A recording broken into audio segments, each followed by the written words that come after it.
Өнөөдөр бол улс орны нөхцөл байдал хүнд байгаа. Бидний байгаа байдал бол улс орны байгаа байдал өнөөдрийн төр засгийн энэ оронтой төсөв энэ бүх юм данхаасан байдлыг харахад бол аудитын хийх ажил бол маш их байна. За нийт манай хяналтын асуудал бол маш их хоцрогдож байгаа.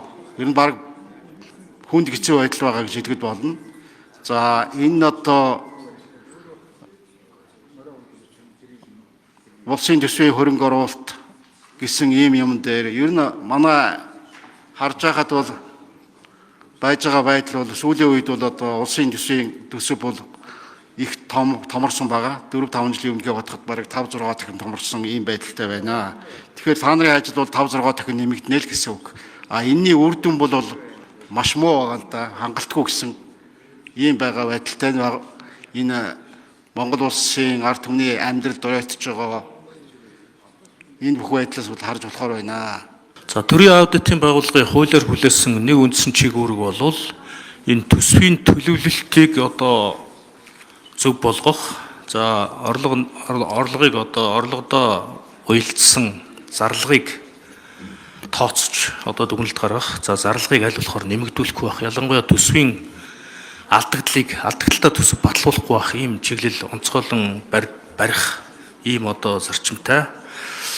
За төсвийн төсөөлийн тухай болон одоо энэ төсвийн доктортой байдлын тухай хууль заасны дагуу бол 25 оноос төсөв алдагдaltaгүй батлахаар цаашдаа ашигтай байхаар ийм одоо шалгуур үзүүлэлт бол зарчим батлагдсан. Энэ хүрээнд нэгдүгээрт ажиллах ёстой.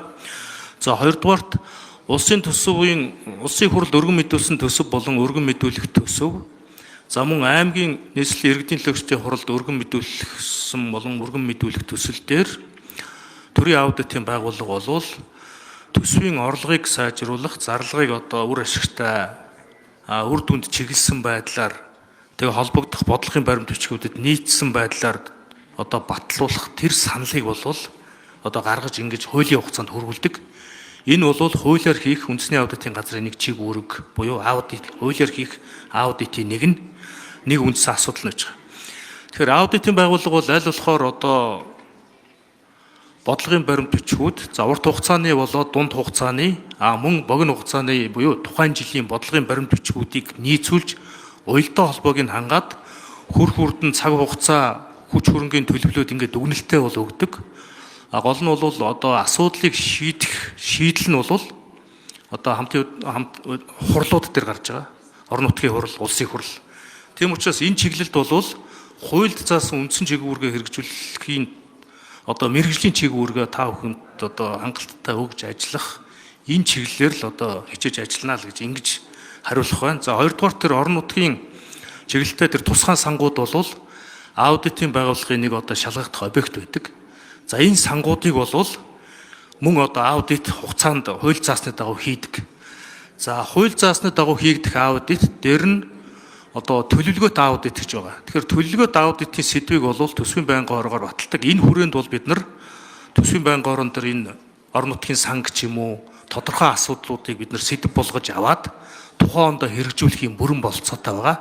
Энэ хүрээнд бол бид нар таны хэлсэн асуудлуудыг одоо бас анхаарч аудитын сэдв болгоод цаашдаа явах юм болцоо байгаа.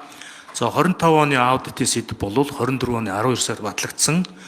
41 сэдв бол ингээ батлагдсан байж байгаа. За ер нь бол гишүүдийн одоо сая сонсгол төсвийн байнгын ороо өнөөдрийн хуралдаан дээр хэлж байгаа асуудлаас бол энэ аудитын дүгнэлт шийдвэрүүдийн хэрэгжилтэнд онцгой анхаарах хэрэгтэй гэдэг нэг ийм зүйл бол нэлээд олонтоо давтагдаж тод яригдж байгаа. Тэгэхээр магадгүй энэ чиглэл рүү анхаарсан хандсан бүтэц одоо бас оронтоо чиглэх ийм зүйл байж магадгүй. За дээр нь бол зарим талаар бас энэ нөгөө нэмэгдсэн оронтоонууд одоо захиргаа руугаа голлоо чиглэсэн ийм зохион байгуулалтад хийгдсэн байна. Одоо мэргэжлийн буюу одоо аудит хийдэг тэр үндсэн чиглэл рүү бас чиглүүлэх хэрэгтэй биш үү гэсэн ийм асуудлууд гарсан учраас энэ асуудлуудыг анхаарна гэж бодож байгаа. За хоёрдугаарт нь бол өнөөдрийн энэ гишүүдийн ярьсан одоо хэлсэн санал бүх санал дээр бол би эргэж одоо нэг үрчлэн анализ хийж ажиллаж та бүхэндээ бол хувь гишүүнд нь болон одоо холбогдох байнгын орон дээр танилцуулж ажиллана гэж ингэж төсөөлж байна. За тэр аудитын цар хүрээ бол нэмэгдэж байгаа гэдэг нь бол үнэхээр тийм байгаа. өөрөөр төсөв нэмэгдэх тусам за төсөвт байгууллагууд одоо сургууль цэцэрлэгч гэдэг юм уу баригдах тусам л одоо аудитын ажлын цар хүрээ нэмэгдэж байгаа. Тийм учраас тэр болгонд хүрч ажиллах тийм оновчтой тийм арга зам зохион байгуулалтыг л одоо сонгох ийм асуудал байж байгаа. Зүгээр ер нь аудитын хууль аудит бол үндсэндээ санхүүгийн тайлангийн аудит, гүйцэтгэлийн аудит, нийслэлийн аудит гэдэг ингээд гурван төрлөөр аудит хийж байгаа. За энэ гурав бол гурлаа чухал. Тэгэхээр нийслэлийн болон гүйцэтгэлийн аудит бол үндсэндээ хуулийн хэрэгжилт, хууль тогтоомжийн бодлого, хууль дүрм стандартын хэрэгжилтийг шалгадаг ийм чиглэлээр үндсэн чиглэл нь явж байгаа. За ер нь бол одоо үйл ажиллагааны цар хүрээ нэмэгдэх тусам хүний хүчээр хийнэ гэд хүний нэмээд байх нь одоо зохистой байна уу? За шинжлэх ухааны технологийн одоо ололт цахим одоо энэ сүүлийн үеийн арга технологиудыг ашиглаад үр дүнтэй одоо аудитыг хийх энэ арга замаа сонгоход хөрөнгө хүчээ бас төвлөрүүлж анхаарах уу гэдэг бас ийм одоо судлах ажлууд байгаа. Энийгээ бол бас эргэж танилцуул та бүхэнтэйгээ ярилцсанаа. За үйл ажиллагаагаа ил тод байлгах ёстой гэдэг дээр бол онцгойлон анхаарна.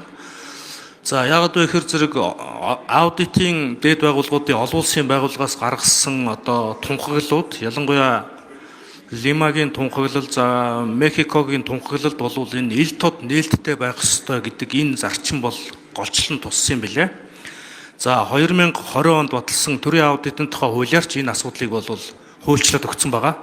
Тийм учраас ил тод байлгах тал дээр бол бас одоо онцгойлж анхаарч бол ажилланаа. За хараат бусаар ажиллах гэдэг бол аудитын байгууллагын үндсэн зарчим мөн чанар нь. Тийм учраас энэ олон улсын тунхаглал заасан ч гэсэн манай хууль үндсэн хууль заасны дагуу хараат бусаар ажиллах ёстой асуудал бол чухал учраас зөвхөн одоо ерөнхий аудитор нь хараат бус байхаас илүүтэй тухайн байгууллага за байгууллагын өөрийнх нь ажилтнууд бас хараат бус байх ёстой. За энэ бол нэгдүгээр хууль эрх зүйн орчин нь хараат бус байлгах эрх зүйн үндсийг тогтоогсон байх. Хоёрдугаарт нь одоо эдийн засгийн болоод бусад баталгааны хувьд бас хараат бус байх гэд олон асуудлуудыг бол шийдсэн байгаа. Тэгээ энэ хүрээнд